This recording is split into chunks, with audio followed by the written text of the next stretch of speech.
শরীর ও মনে যদি এনার্জি না থাকে তবে ভালো থাকা যাবে কিভাবে? সারাদিন এনার্জিতে ভরপুর থাকবে শরীর ও মন, এই নিয়ে কিন্তু আজকের আলোচনা। আমি লুৎফর রহমান রয়েছে আপনাদের সাথে। 6টি উপায় জানার জন্য পুরো ভিডিওটি দেখতে থাকুন। শরীর ও মন একে অপরের সাথে অঙ্গাঙ্গিভাবে জড়িত, একটাকে ছাড়া আরেকটা ভালো থাকে না। তো কাজে ভালো থাকার জন্য তাই শরীর এবং মন উভয়কেই ভালো রাখতে হবে এবং শরীর ও মনে এনার্জি থাকতে হবে কিন্তু। তো আসুন জেনে নেওয়া যাক 6টি উপায়। প্রথম উপায় হচ্ছে প্রকৃতির সাথেই জেগে ওঠা। খুব সকালে প্রকৃতি যখন জেগে ওঠে ঠিক তখনই যদি ঘুম থেকে উঠে পড়েন এবং প্রার্থনা করার পর বাইরের প্রাকৃতিক পরিবেশে একটু হাঁটাহাঁটি করলে শরীর মন দুটোই কিন্তু ভালো হয়ে যাবে। শরীর যেমন চনমনে হবে, মনও কিন্তু তেমনি প্রফুল্ল হবে। তারপর যদি একটু শারীরিক ব্যায়াম করে ফেলা যায় তবে তো সোনায় সোহাগা। যেমন একটু যোগা, প্রাণায়াম অথবা ফ্রি হ্যান্ড এক্সারসাইজ করলেন, দেখবেন শরীর ও মন দুটোই কিন্তু এনার্জিতে ভরপুর হয়ে উঠবে। সেই এনার্জি সঙ্গে করে নিয়ে বাড়ি ফিরে আসুন এবং সারা দিন ধরে রাখুন। এই বিষয়ে যদি বিস্তারিত জানতে চান তবে আমাদের একটা ভিডিও রয়েছে কিন্তু, সকালবেলায় সুখী হয়ে যান, এই ভিডিওটি দেখে নিতে পারেন। দ্বিতীয় উপায় হচ্ছে খিদে লাগলে খাওয়া, এই অভ্যাস করা। শরীর যেভাবে চায় সেভাবে খাওয়ার অভ্যাস করলে দেখা যাবে শরীরে প্রচুর এনার্জি পাওয়া যায়। শরীরের যা প্রয়োজন সে কিন্তু জানান দেয়। আপনার যখন খিদে লাগে তখন কি আপনি জানেন না? আপনার কখন টয়লেটে যেতে হবে সেটা কি আপনি বুঝেন না? আপনার কখন পানি পিপাসা লাগছে সেটাও কিন্তু শরীর নিজেই কিন্তু আপনাকে বলে দেয়। তা আমরা করি কি, নানান ব্যস্ততার কারণে সেগুলোতে সময় মতো সাড়া দিই না, বরং আমার সময় অনুযায়ী আমি সাড়া দিই। তো এই জায়গাটা কিন্তু একটা বড় ব্যাপার। শরীরের যখন খাবারের প্রয়োজন হবে তখন কিন্তু খিদে লাগবে, শরীরের যখন পানির প্রয়োজন হবে তখন কিন্তু পানি পিপাসা পাবে। তো এই নিয়মটা যদি আমরা ফলো করতে পারি তাহলে দেখা যাবে যে আপনার শরীরে অনেক এনার্জি কিন্তু ভরপুর থাকবে। আমরা সাধারণত শহরে সমাজে কি করি, যে একটা নিয়ম করে ফেলেছি, সকালে খেতে হবে, দুপুরে খেতে হবে, রাতে খেতে হবে এবং এই 3 বেলার মাঝে আবার স্ন্যাক্স খেতে হবে। তো এই 5 বার কিন্তু আমাকে খেতেই হবে। এখন আমার খিদে লাগুক বা না লাগুক, এবং দেখা যাচ্ছে যে আমার খিদে নেই তারপরেও কিন্তু নিয়মের কারণে আমরা খেতে বসছি এবং খেয়ে যাচ্ছি। তো যার ফলে হজম হওয়ার আগেই আমরা আবার খাচ্ছি। তো এই যে বাড়তি খাবার আমরা নিচ্ছি, এটা হজম করতে করতেই কিন্তু শরীরের এনার্জি শেষ হয়ে যায়, ক্লান্তি লাগে। তাহলে আপনি এনার্জি পাবেন কিভাবে? তো কামরুল হাসানের নাম আপনারা নিশ্চয়ই শুনেছেন, পটুয়া কামরুল হাসান। তো ওনারা এক সময় কিন্তু শরীরচর্চা করতেন। তো যারা সেই দলের সদস্য ছিলেন তারা প্রত্যেকে একটা নীতি মেনে চলতেন। কি জানেন? তা হলো খিদে লাগলে খাবো, নতুবা খাবো না, এবং খাওয়ার সময় পেট একটু খালি রেখে খাবো, ব্যাস। আপনি শুধু এই একটা নীতি মেনে চলুন, দেখবেন যে আপনার শরীরে প্রচুর এনার্জি পাবেন, শরীর এনার্জিতে ভরপুর থাকবে। তৃতীয় উপায় হলো পুষ্টিকর এবং প্রাকৃতিক খাবার খাওয়া। খাবার শুধু কিন্তু খেলেই হবে না, খাবার হতে হবে পুষ্টিকর এবং সেটা টাটকা হতে হবে, প্রাকৃতিক হতে হবে, তাই না? আমাদের শরীরে যে যে পুষ্টি প্রয়োজন সেই অনুযায়ী আপনি খাবার খান এবং সেগুলো যাতে তরতাজা হয়। তেল মশলা দিয়ে একেবারে মুখরোচক করে রান্না করে খাবারের সব গুণাগুণ নষ্ট করে যদি আমি খাবার খাই তাহলে কিন্তু হবে না। তো টেস্টের দিকে গুরুত্ব না দিয়ে, স্বাদের দিকে গুরুত্ব না দিয়ে, স্বাস্থ্যের দিকে নজর দিয়ে খেতে পারলে শরীরে কিন্তু এনার্জি পাওয়া যাবে। আরেকটা দিক খেয়াল রাখা দরকার, এখনো কিন্তু দেখবেন গ্রামের মানুষ অনেক খাবারই কিন্তু কাঁচা খায়। যেমন শসা, গাজর, বরবটি, বিট, তারপরে কাঁচা পেঁপে, টমেটো, এইসব সবজিগুলো কিন্তু অনেকেই কিন্তু কাঁচা খেয়ে ফেলেন। তো এমন কাঁচা সবজি আপনিও খেয়ে দেখতে পারেন, কাঁচা এবং জীবন্ত। সবচেয়ে বড় কথা হলো এগুলো জীবন্ত সবজি, এগুলো খাওয়ার অভ্যাস করলে দেখবেন শরীরে প্রচুর এনার্জিতে ভরপুর থাকবে।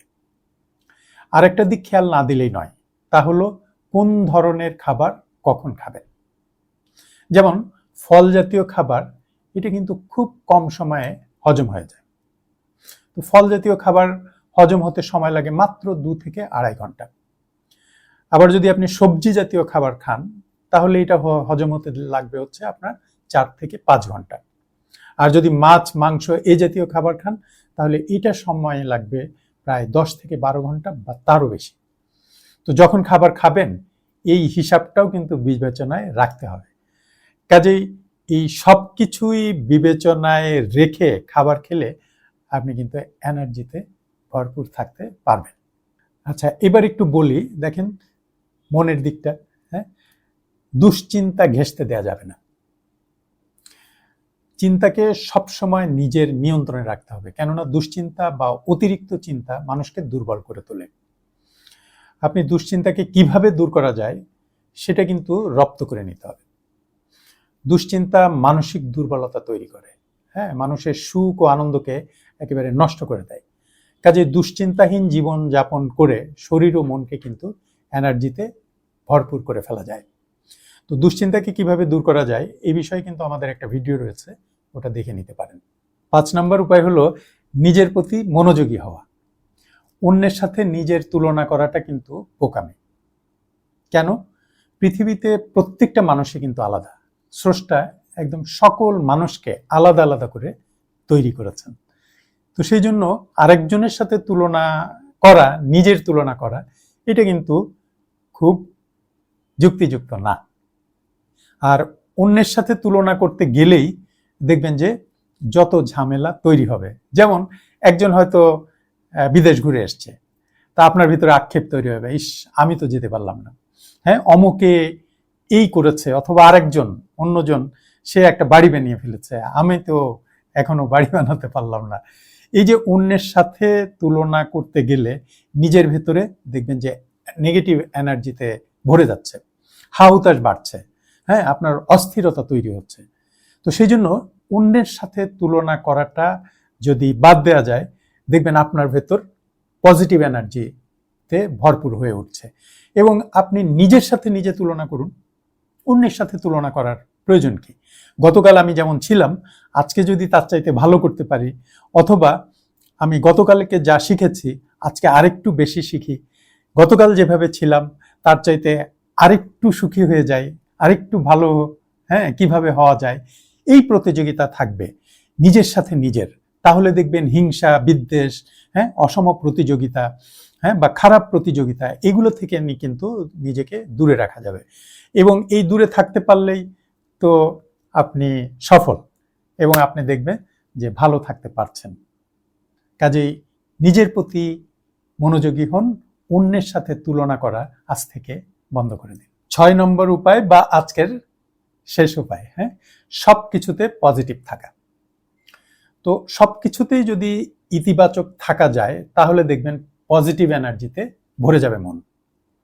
তো সকলেই কিন্তু পজিটিভ থাকতে চায়, ইতিবাচক থাকতে চায়, কিন্তু কিভাবে থাকবে এখানেই কিন্তু চ্যালেঞ্জ। তো আজকের এই ভিডিওতে আমি কয়েকটা উপায় আপনাদেরকে বলি। ধরেন প্রথম উপায় যদি আমি বলি যে নিজের ভিতরে একটা বিশ্বাস নিয়ে আসুন না যে যা ঘটে ভালোর জন্য। শুধুমাত্র এই একটা নীতি যদি আপনি ফলো করেন তাহলে দেখবেন আপনি অনেক ইতিবাচকভাবে দেখতে পাচ্ছেন, আপনার অনেক বিপদের সময় অনেক নেগেটিভ ঘটনা ঘটেছে সেগুলোকে আপনি কিন্তু খুব পজিটিভভাবে দেখতে পাচ্ছেন। আচ্ছা, তারপরে ধরেন আরেকটা বিষয়, আপনার যখন সমস্যা আসছে, আপনি যখন বিপদ আসছে, তখন যদি একটা নীতি আপনি ফলো করতে পারেন যে কি সমস্যার মধ্যেই কিন্তু নতুন সম্ভাবনা লুকিয়ে আছে, এইটা যদি আপনি বিশ্বাস করতে পারেন তাহলে দেখবেন আপনি হতাশ হবেন না। তাহলে আপনাকে এক ধরনের এনার্জি দিবে, হ্যাঁ, যে না সম্ভাবনা তো আছে, আমি খুঁজে দেখি। তাহলেও কিন্তু দেখেন আপনি ইতিবাচক হয়ে যেতে পারছেন। আবার যদি আপনার ধরেন মনে হয় যে খারাপ সময় এসছে, তো তাহলে অনেকে কিন্তু মুষড়ে পড়ে যে ইস এই খারাপ সময়টা আমার জীবনে আসলো।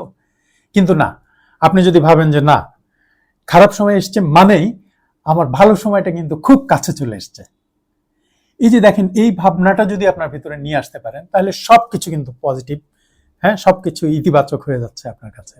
তো কাজে এই ধরনের বিষয়গুলো যদি আপনি চিন্তা করতে পারেন তাহলে আপনার ভেতরে একদম পূর্ণ শক্তি ফিরে আসবে এবং আপনি নতুন উদ্যমে ঝাঁপিয়ে পড়তে পারবেন। দেখবেন যে ইতিবাচক মানসিকতা আপনাকে এই শক্তিতে ভরপুর করে তুলবে। তাহলে মনে রাখা যাবে তো 6টি বিষয়। প্রথমটা হলো প্রকৃতির সাথে জেগে ওঠা, দ্বিতীয়টা হলো খিদে লাগলে খাবো, না হলে খাবো না, তৃতীয়টা হচ্ছে পুষ্টিকর এবং প্রাকৃতিক খাবার খাবো, এবং 4 নাম্বার হচ্ছে দুশ্চিন্তা কাছে ঘেঁষতে দেয়া যাবে না, এবং 5 নম্বরটা হলো নিজের প্রতি মনোযোগী হওয়া, এবং সবশেষে সব কিছুতে পজিটিভ থাকা। এই 6টি বিষয়কে অভ্যাসে পরিণত করে ফেলতে পারলে দেখবেন যে সারা দিন এনার্জিতে ভরপুর থাকা যাবে। আর বলে রাখি, অভ্যাস গঠনের সহজ উপায় এই ভিডিওটি লিঙ্ক থেকে দেখে নিতে পারেন। আজ তাহলে এ পর্যন্তই। সুস্থ থাকুন, ভালো থাকুন এবং এনার্জিতে ভরপুর থাকুন।